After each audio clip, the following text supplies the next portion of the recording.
What's up, guys? Flippin' Steve back with my second episode of Flip, Skip, or Grip, or however you want to organize it, however you want to do it, that's fine with me. But yeah, episode where I talk about a card that I'm flipping currently, a card that I'm skipping for whatever reason I'll give you, and a card that I'm gripping. I'm buying them and I'm hanging on to them, either short or long term. It could vary depending on the player and the situation. And with that being said, remember that these lists are subject to change. They could change on a weekly basis. That's why I'm going to do these episodes once a week, due to the fact that the market is volatile. I mean, and reactionary. I mean, just look at the Ja Morant injury last night. Still don't have an update on the extremity of that injury, but unfortunate, as he was kind of head and shoulders busting out of the gate ahead of almost all of the other players in the market this year. And actually, Ja is part of this video even before the injury.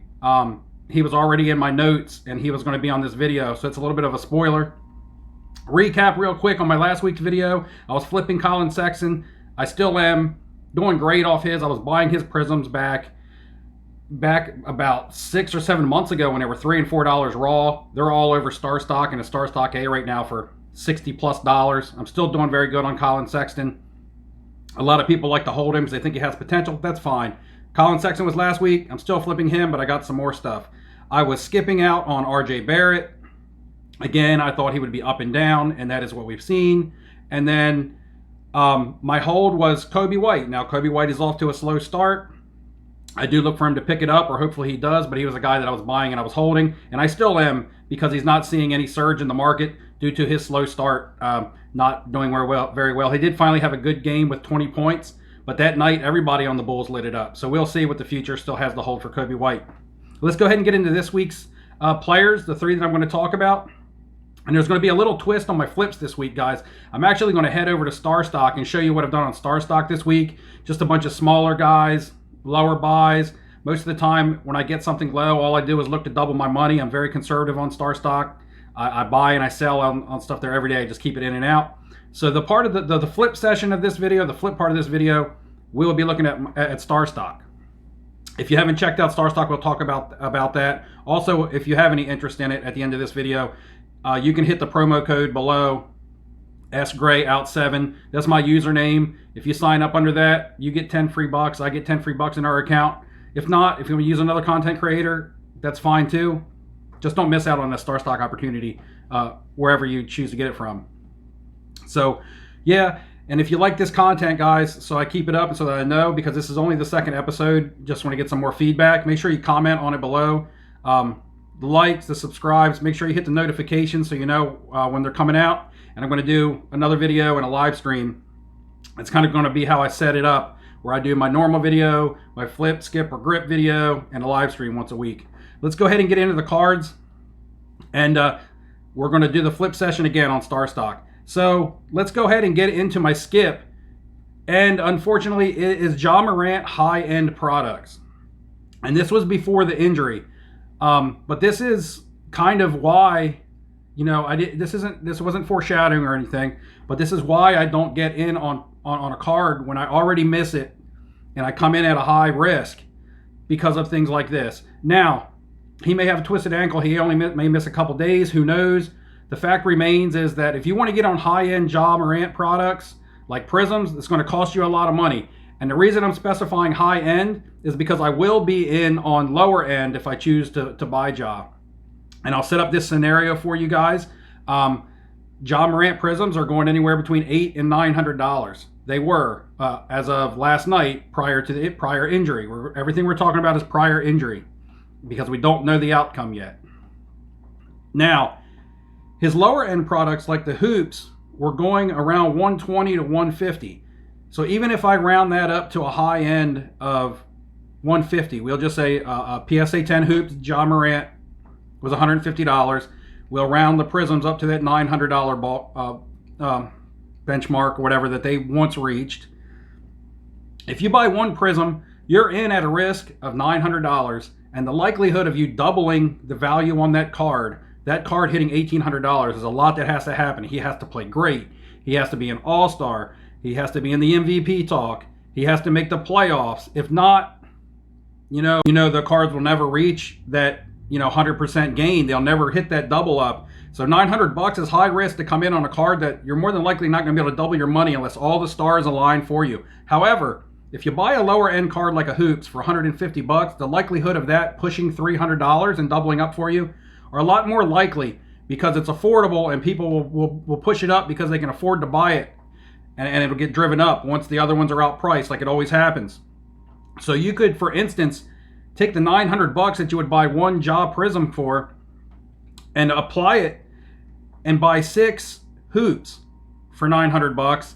And then if the Hoops was to double up in price, you're looking at 6 cards that you'd then be holding, at a $1,800, where if the and more than likely the Hoops isn't going to get there. So yeah, again, it's going to take a little more work. You're going to have to buy more cards, sell more cards, things like that. But the chances of buying 6 Hoops for $150 each for $900, and those going up to $300, and you be able to flip them for $1,800, are a lot more likely than you being able to buy one Prism for $900 and that card becoming an $1,800 card, because that's Luka prices, and I don't think that we're going to see that with Ja, not quite yet. So again, that's why I'm skipping out on his high-end products. He's a great player. The price point is too high, and I missed the boat on him when he was early, and it's important to not chase, okay? There will be times that you can rebuy Ja when his cards stabilize and come back down, and a little bit of the hype has gone out a little bit, if you like him long term. Now, a player that I am buying, I am gripping, and it's due to his injury. It's going to be Rui Hachimura, Washington Wizards. Russell Westbrook is there. He's got mad assists every night, and Roy hasn't got a piece of the pie yet because he's been hurt, and it's caused him to be forgotten about. His Prisms in a PSA 9 have dipped down to where they're about $40 a piece. I've been picking them up in small lots and things like that. It's not going to take much to get a gain out of those, even if it goes from 40 to 60 or 40 to 80. And he's out for maybe 2 more weeks. He's going to miss the first 3 weeks of the season with an eye infection, so at least it's not a physical injury like a knee or an ankle or something that could hamper his playing. It's an eye infection, and once that's good and, medicine fixes it up and all that, he'll be back to playing. And I believe the hype alone will drive his cards back up, because originally coming into this season, remember, Rui Hachimura cards, we're seeing a little bit of steam because people were looking forward to seeing him playing this year. He did have a pretty good rookie season. He's got the Japanese appeal internationally and things like that. Russell Westbrook going to the Wizards pumped him up a little bit. So again, he had some steam, and in that steam he just deflated with the injury, and now you can get back in on those. It's an opportunity, because that steam will come back as soon as they announce, okay, he's healthy and he's in the starting lineup tonight. And if he comes in and puts up 20 points, which he can easily do with Bradley Beal and Russell Westbrook getting a lot of attention, I believe Roy cards have some potential. Now, it may not be big dollars. If you can buy these for 40 or 50 bucks and flip them for 80, but again, it's still money. It's low risk, good player. You can hold them, make some money on them, and we'll see what happens with Roy on a week-to-week basis. Right now, he is a buy for me. But when he comes back in 3 to 4 weeks, he may be in the flip session of my episode, so we'll never see. So guys, if you're wondering what I'm flipping on Starstock, hang tight. We're going to head over there. I'm going to pull up the screen. We're going to get into some money and some sales that I've done on Starstock. Again, like, subscribe.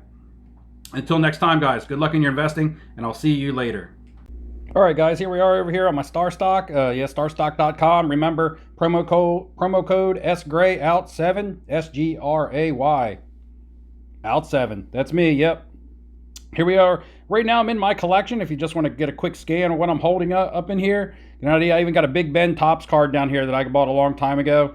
But yeah, scroll by real fast. I got some Seiko in there. Some Keldon Johnson stuff. Hamidou Diallo, Cameron Johnson items. That's some stuff that I'm holding in there right now. But let's go ahead and see some of my activity and some of my flips that I've done. We'll start all the way at the bottom. We'll go to sold here. We'll start all the way at the bottom. We can see I started off with Marvin Bagley this year. I'm selling him whenever I can double up. And the case with most of my cards is that if I can double my money on Starstock, I sell. I don't hold them until they keep going up and up and up. And then I put it back into more cards. This Andrew Wiggins, I flipped it at 12 because I accidentally bought a Starstock B. This is when I first started on Starstock and wasn't paying attention, bought a Starstock B. A Kobe White Select, $10, flipped it for $27. Another Marvin Bagley, 10 to 30. A Wiggins 8 to 15. You know, I'll just take these all day long. Garland 750 to 1250. Not quite a double up on that. Terry Rozier card, 950 to 30. Another nice little chunk there. It's not big dollars, but as you can see, it's profit. Dante DiVincenzo, 499, 1075. His stuff has been a little bit hot. Darius Garland, again on the select. Keldon Johnson, doubled up on the select there. Lonnie Walker, double up on a Prism. Same situation with Josh Richardson, 12 to 24 bucks. Another Dante DiVincenzo card on his Prism. And these guys come out and they put up a couple decent games and the market goes haywire and they want to start paying, you know, like $18 for Dante DiVincenzo and, you know, $24 for Lonnie Walker. So, you know, I'll take that all day.